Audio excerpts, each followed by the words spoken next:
No, kumusta? And okay na po. Unti-unti na tayo nakakabalik sa ating mga beneficiary. Kumusta na yung ano mo? Kamay, ito. Ayan na.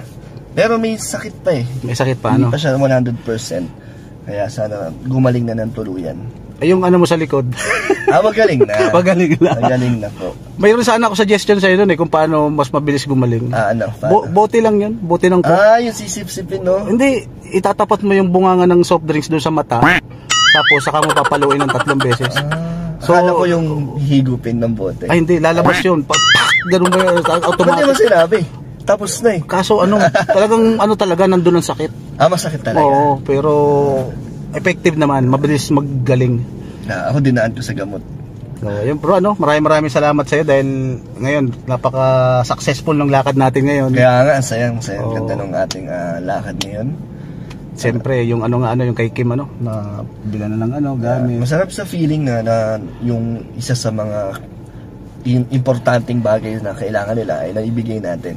Yes. At salamat syempre sa nagpaabot ng tulong sa mga nagbigay para mabili natin yun. Yun, si Tita Italy from Dandit International Italy at kay Tita Jean. Yan, sila po mga nagbigay ng tulong para kay Kim.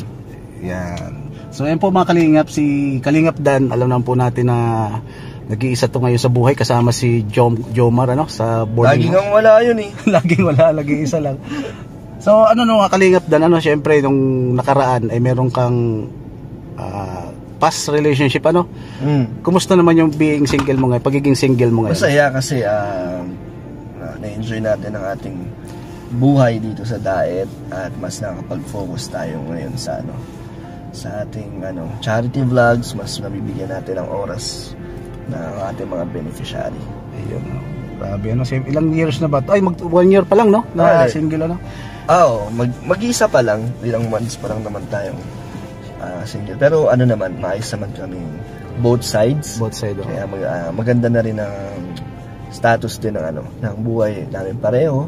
Kaya ayun, okay naman tayo. Ayan. Kung sakali kaya dumating yung time o dumating yung panahon na muli kang iibig, ay grabe, muling iibig, ano ba yung pinaka inahanap mo sa isang babae? Gusto ko yung una-una syempre yung stable din para pareho kami na mas mapabilis namin yung kung ano man yung goal namin, kung gusto namin magkabahay, diba, magtutulungan kami. Yun, maganda yung stable din talaga parang din, di ba, family planning. Dapat pareho kayong maayos na yung sitwasyon nyo, yung kaya nyo nang magbukod, kaya nyo nang bumuhay or bumuo ng pamilya. Ganun.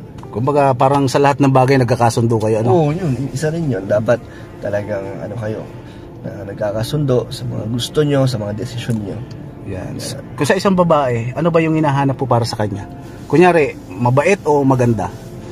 Syempre doon tayo sa mabait, bonus na lang yung ganda. Pero syempre gusto natin yung may itsura, gano'n. Tapos yung bait talagang dapat nandyan yan kasi ugali din talaga ang importante lalo na pagkasama mo na sa isang bahay. Talagang dapat yung ugali is magkakasundo kayo. Yun, talaga number 1 Syempre, nandun na rin yung kailangan marunong sa buhay at masipag, Oo, yun. May diskarte, may goal. Yan. May parang idadamay kanya sa kanyang sa kanyang pangarap, sabay niyong aabutin, yung ganun.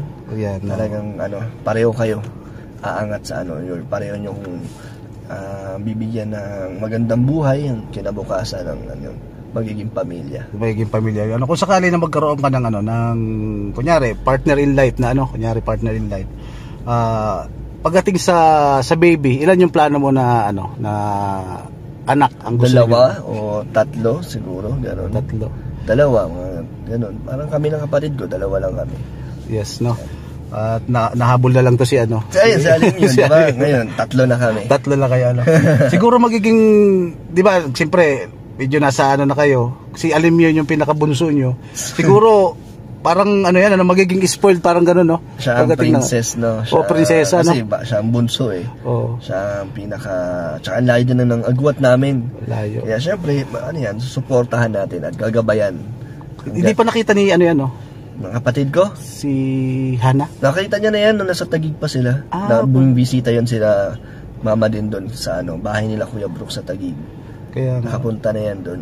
Siguro mas magiging mahigpit ka bro kung sakaling si Alim yung nagdadalaga na tapos ikaw yung ano. Bilang kuya, syempre, gagabayan natin kung ano yung mga kailangan niya suporta bilang isang kuya. Nandito naman tayo. Ay grabe, napaka ng kuya, Ikaw yung pinakapanganay sa lahat, di ba? Oo, ako. So, bali dalawa lang talaga yung gusto mo or tatlo, malay mo, bigay ng Panginoon, na anak. Bahala na si Lord. Kung sakaling ngayon, di ba, napakainit ng love team nyo ngayon ni Medet, Oo nga. Ang dami nagsusuporta. Sa dami ng mga team na binuo para masuportahan kayo. So yung ideal girl mo is nakikita mo ba kay Medet? Yung mayroon bang nakikita doon na Hindi, yung una syempre nagustuhan ng karamihan sa kanya yung pagiging masipag, pagiging professional, 'di ba? Matalino, marunong sa negosyo, marunong sa pera, marunong humawak. Kaya ayun, talagang yun ang mga magugustuhan din ng karamihan din kay Medet, yung talagang alam mo may pangarap sa buhay, yung may mararating. Yan, yung gano'n. So, ibig sabihin sa yung katangian na ni Medet, mayroon kang mga nagustuhan doon para sa kanya. Yeah, yun yung mga parang mga hinahanap ko rin para maging maging successful kayo bilang magpartner. Yan, gano'n. Grabe, napaka-diskarte talaga ni Medet, di ba? Kumbaga, bilang ako, kung sakali ako yung single, bilang isang single at naghahanap ng magiging partner sa buhay, siguro isa rin si Medet na yung parang may nagugustuhan ako ng mga sa kanya. Kumbaga hindi siya mahirap mahalin, parang gano'n. Mabait din, di ba? Mabait siya, di ba? Mabait. May itsura. Grabe, napaka-professional, nandun na talaga yung basta lahat pa, kumbaga package na sa kanya, Package. So, kung sakali bro na siyempre ang edad mo ngayon, 21 ka na ba ngayon? 21 ka na? 21. Oo nga, to 22 pa lang. Kasi wala sa itsura bro na ano bang sikreto bro ng pagiging isang still young ba? Parang ano bang ginagawa mo sa buhay, pinagkagagawa mo? Share mo naman sa akin kasi ako malapit na mag-senior ay. Huwag ka pangalan sa serbisyo. Wait na 30 pa lang to si Kapromdi. Grabe ikaw kasi bro, napaka mo yung siguro sa smile, masayahin ganun ba? Siguro nga kasi lagi tayo nakangiti para hindi daw tumatanda. Kasi pag stress ka daw or lagi ka nakasimangot, yung mukha mo magkakaroon ng mga wrinkles. Yes, tapos magtatanda yung tsura mo. Dapat enjoy lang. Kaya nga. Always be happy. Kasi pati si papa mo nagugulat sa'yo pag bigla kang susulpot dun sa payan. May artista parang nagugulat. Hindi niya na-expect na ganun yung magiging dating pagdating ng araw. Itong age mo, Grabe, nagugulat siya. Tapos pag alis mo, nagugulat siya. Hindi niya ba na-expect lang magiging ganun yung tsura mo, Kasi siguro nung nakita ko, nung old picture niyo, nung maliliit pa kayo, ang payat mo, di ba? Oo. Kami ni Kalinga Prab. Naglalaro kayo dati ng Talagang magkasundo kami na pagkamalan kami kambal niya ni Rab ng bata kasi pareho kami na itsura, nakasombrero. Basta pareho kami manamit niya ni Kalinga Prab. Pareho kayo dati Hanggang ngayon lumaki na yung hilig niya rin yung pag-gym.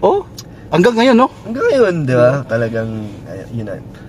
Hilig din kasi yan ni Papa yung pag-gym, talagang yun, nakuha ko din sa kanya yan. Naging siya, di ba? Naging instructor ito o lumalaban siya sa mga Naging instructor din yan si Kuya Brooks. Sabi niya mas malaki pa daw yung katawan niya sa'yo dati. Oo, kasi lumaban yan eh. Lumaban nga. Kaya ako lang naman ako, lifestyle ko lang naman ang lifestyle parang lang, hobby lang.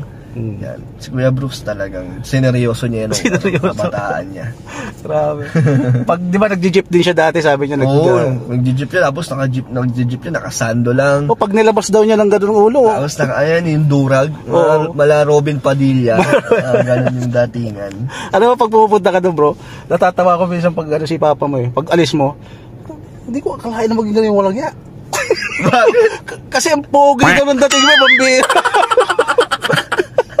Parang pag dumadating ka daw siya, parang kinakabahala ako. Diba pag papansin pag dumating ka balisa? Kasi artistahin daw ang dating mo bro. Wala naman iba tayong ginagawa na. Artistahin. Baka niloloko ka lang ni Kuya Bro. Hindi. Alam mo bro, pag gumagalo pa yung mata niya, hindi ko akalain ganyan yan. Ganyan, sabi niya. Nag-iba daw talaga yung dating mo since nung unang dating mo dito na parang ando na tayo na matikas pero mas umano daw, nag-boom. Nakatulong syempre yung mga nagmamahal nating supporters na lalo tayong na-inspire at ayun, minahal natin ang ginagawa natin. Kaya ayun siguro, nahiyang tayo. Ay grabe. Nahiyang,